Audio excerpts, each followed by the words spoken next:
Welcome to the deep dive. Himachal Pradesh during India's freedom struggle. That's what we're looking at today, and honestly, the stuff you sent over is fascinating. Oh, absolutely. It's often overlooked, but there was so much going on. Yeah, I think of those iconic images, right? Gandhi, the Salt March, all that. But Himachal's kind of this whole other dimension. It really is. And it's not just that they were participating in the national stuff, but they had their own unique forms of resistance going on at the same time. Okay, so give me an example. What's something that was distinctly Himachal in this fight?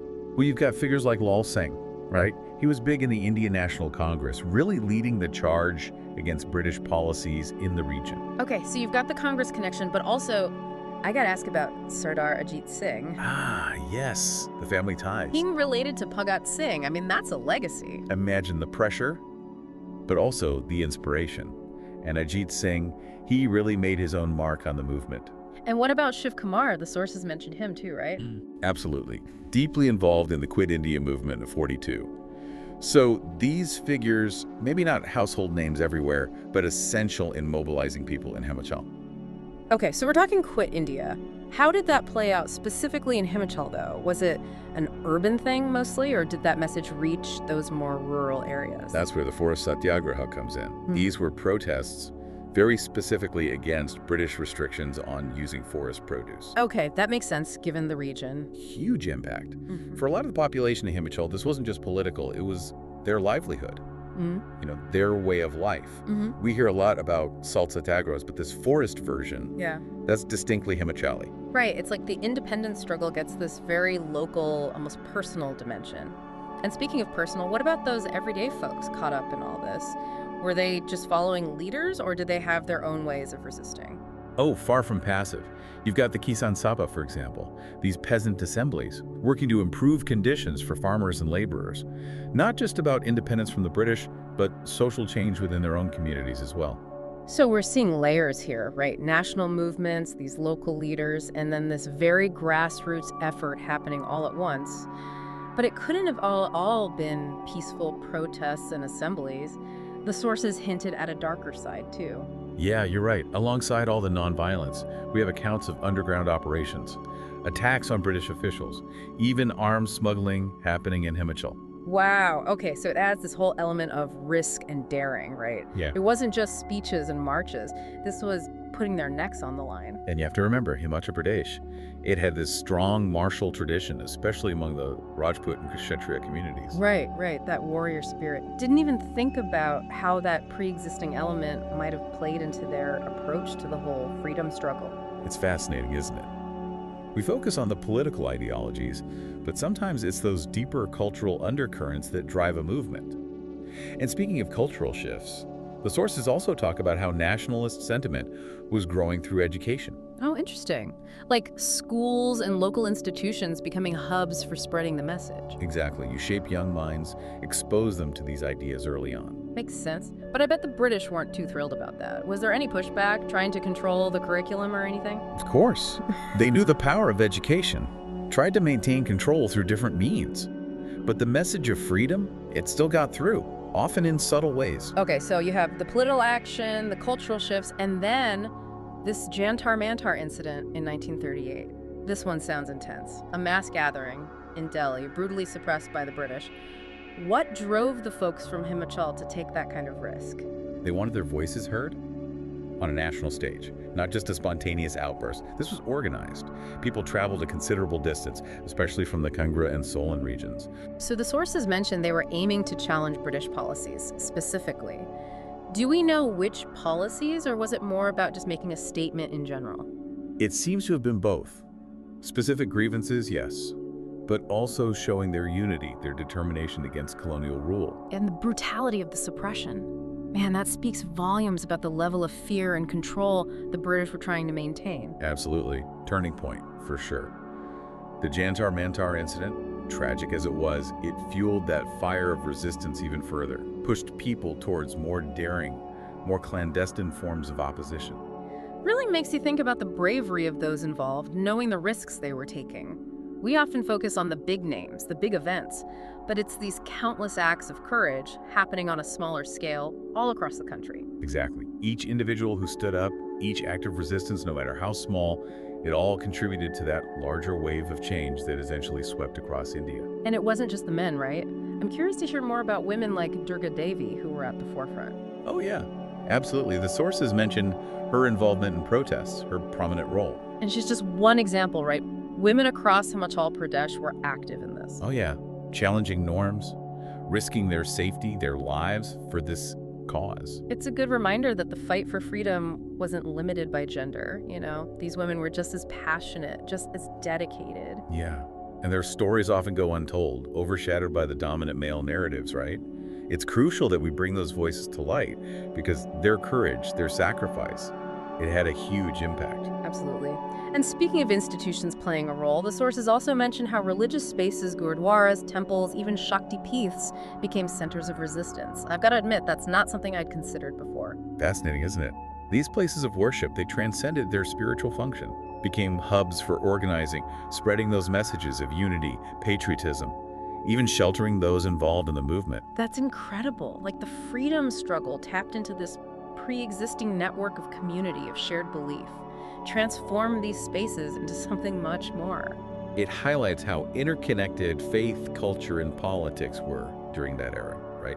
People drew strength from their beliefs, and these institutions, they provided a platform. Really adds another layer of complexity, showing how the movement went beyond ideology, you know, drawing upon all these different sources of inspiration and mobilization. And it raises some questions too. How did this mix of religious and political activism play out? Did it create any tensions? Definitely things I'll be thinking about as we go further with this. Feels like we've only scratched the surface here. Oh, we have. Laid a foundation, but so much more to explore. The specifics of Himachal's integration into independent India, the lasting legacy of it all, plenty of compelling stuff ahead. Well, listener, buckle up because this deep dive's just getting started. We'll be back soon to dig even deeper into Himachal Pradesh's role in India's fight for freedom. We were talking about this blend of cultural stuff and straight-up resistance in Himachal Pradesh during the freedom struggle. And it makes me think about how they took it to the national level with that Jantar-Mantar incident. Organizing a mass gathering like that in Delhi, that must have taken serious effort. Yeah, it wasn't just symbolic either. They were challenging British policies, demanding reforms, recognition. Think about it, people traveling all the way from the hills of Himachal, likely facing hardships, danger, all to get their voices heard in the heart of British India. The sources mentioned Kangra and Solon being really key in this. Was there something specific about those areas that fueled that activism, do you think? Both regions had long histories of resistance, even before the British showed up. They had a strong sense of identity, autonomy. Maybe that made them extra sensitive to the injustices of colonial rule, you know? Makes you wonder if the Brits kind of underestimated that deep-seated resistance.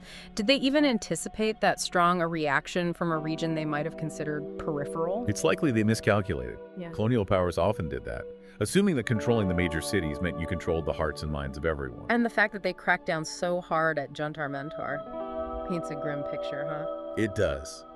Dissent was not tolerated. Yeah. The British were willing to use force to maintain order, no question. But the Jantar Mantar incident, tragic as it was, it just fueled the fire even more, pushed folks towards more, well, clandestine forms of opposition. Yeah, it's like this cycle, right? Pushback, crackdown, and then even stronger resistance emerging.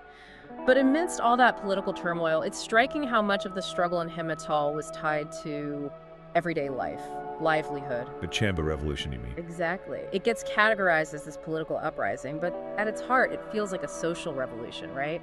A desire for basic dignity, economic fairness. You hit the nail on the head. Peasants, workers, rising up against a feudal system that had kept them down for generations. Was that unique to Chamba, though? Or were there similar things happening elsewhere in Himachal? Those sentiments were brewing all over. Remember the Kisan Sabhas we talked about? Those peasant assemblies?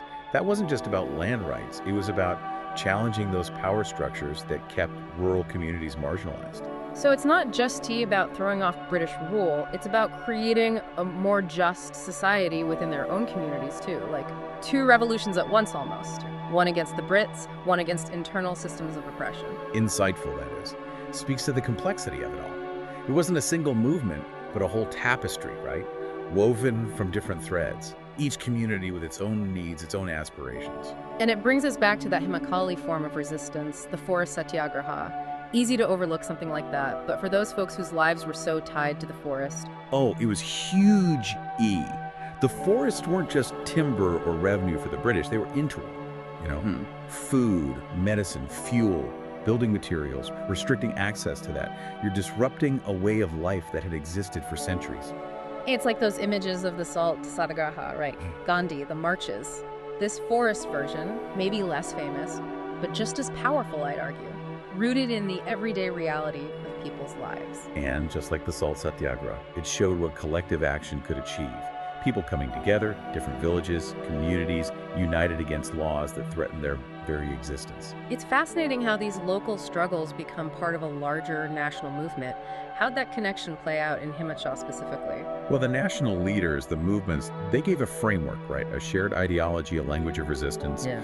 But the struggle in Himachal, like in many places, it took on its own flavor. Local grievances, cultural traditions, specific challenges. It all got woven in. That's what's so cool about this deep dive, right? Uncovering those layers, seeing how the grand narrative intersects with the lives of ordinary people. Absolutely.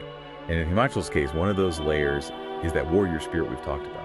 The Rajput and Kshatriya communities, sure, but the sources also highlight the Himachali soldiers who fought in the world wars. Interesting dynamic, right? Fighting for the British Empire and then coming home to fight against that same empire for their own freedom. Yeah. What do you think triggered that shift? Exposure. Seeing the world. Interacting with people from all these different backgrounds. Witnessing war firsthand. All that likely contributed to a broader perspective. They saw self-determination in other nations, right? Maybe that sparked the desire for the same back home? And don't forget, many of these soldiers, they came back with valuable skills. Right. Military training, experience. They put that to use in the fight for independence.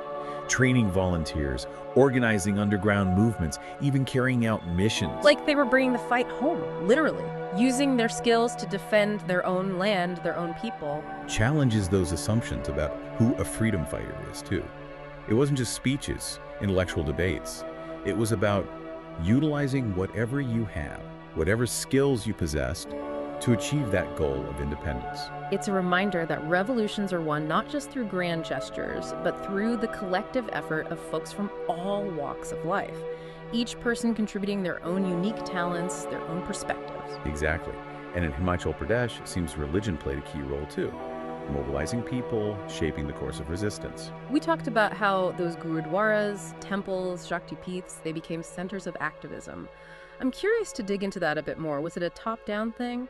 Religious leaders driving the movement, or more grassroots, with communities finding strength in their faith? Likely a mix of both, honestly.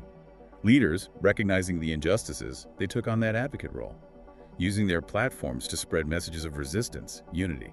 The sources mention how these spaces became hubs for gatherings, spreading patriotic messages, even sheltering folks involved in the movement, like sanctuaries for the resistance, almost. Great metaphor. Highlights how, for many, the fight wasn't just political, but deeply spiritual. They found strength, solace in their faith, common ground, purpose. I wonder how the Brits viewed that mixing of religion and politics. Must have seen it as a threat, right? Something to be contained. Oh, absolutely. Wary of anything that could unite people across social and religious lines, they knew the power of faith, so they took steps to suppress anything they saw as subversive. Trying to separate the spiritual and the political, almost. But it seems like in Himachal that didn't quite work out. Nope. People found ways to resist, to adapt. Use their faith as a source of strength in their fight. It's powerful, right? Revolutions draw on so many sources, tapping into existing networks, communities, faith, cultural values. And it speaks to our capacity for creativity, resilience in the face of oppression. Really does. And I think this look at Himachal Pradesh and the freedom struggle, we've just scratched the surface. There's more to uncover, more stories, more insights. I'm already thinking about what comes next, the aftermath of independence, integration into the new nation, and the lasting legacy of all this on Himachal Pradesh and its people. We've been talking about Himachal Pradesh's role, all these different facets of their fight. It makes you wonder, how did this shape the region we see now? Right. Like, how does a place absorb all that? How does it translate? One immediate thing after 47 was integrating those princely states, including Himachal, into this new India. Yeah, the sources mention Shyam Sarnegi, Sukaram, they were key during that time. Oh, huge roles. And it couldn't have been easy, right? All those different identity systems, merging them into one whole. It's that whole winning the pieces harder thing, isn't it? Exactly, shifting from resistance to collaboration, building a nation. And they had to do it while catering to a diverse population. Himachal Pradesh wasn't one big blob, right? All these communities, histories, cultures. Oh yeah, even different dialects sometimes. So how'd they deal with that? Was it unity above all else, or did they try to keep those unique identities alive within India? Seems like they found a balance, recognizing you need unity, especially then, for a brand new nation, but also acknowledging the richness of Himachal's heritage. You see it in their policies even today. Language, education, tourism, a conscious effort to promote local traditions alongside national integration. That's pretty nuanced, honestly. Forward-thinking for the time, even. But I guess it makes sense when you think about how tied up the freedom struggle itself was to local identity. Exactly. You couldn't just erase those experiences. It had to be collaborative, different voices shaping a shared future. It's so relevant even today. Not just India, but globally. That balance, unity and diversity, honoring the past while you're trying to build something new. Shows how relevant those historical struggles still are, you know. It wasn't just about getting rid of the Brits. It was about what does it mean to be a nation, a community. And we're still wrestling with that. It makes me wonder, what would someone like Lal Singh or Durga Devi think of Himachal Pradesh today? Would they recognize the place they fought for? Tough to say, but I bet they'd be proud of the progress. Literacy's way up, healthcare's improved, the economy's diversified. And yet they'd probably see the challenges too: inequality, environment, that struggle to hold on to tradition. For sure, that fight for a truly just society, it never really ends, does it? It's ongoing. Requires us to stay engaged, think critically. Their legacy isn't just what they achieved, but that spirit, right? Questioning, challenging, pushing for better. Something we can all learn from. Doesn't matter where you're from. History isn't just in textbooks, it's a living thing. Shapes us. So for our listener, what's the takeaway from this deep dive into Himachal Pradesh and their part in all this? Look beyond the surface. Find those hidden stories, those narratives that don't always make the cut. Right, because those are the ones that often teach us the most. About courage, resilience. And inspire us to be better, more engaged, to question, challenge, work towards a world where everyone's voice matters. This deep dive has been amazing. I'm seeing Himachal Pradesh in a whole new light. And hopefully our listeners feeling that spark too. To dig deeper, find those untold stories, connect the past and present. It's all there. Couldn't have said it better myself. Thanks for joining us on this journey into Himachal Pradesh and their fight for freedom. Until next time, keep exploring, keep learning, and keep diving deep.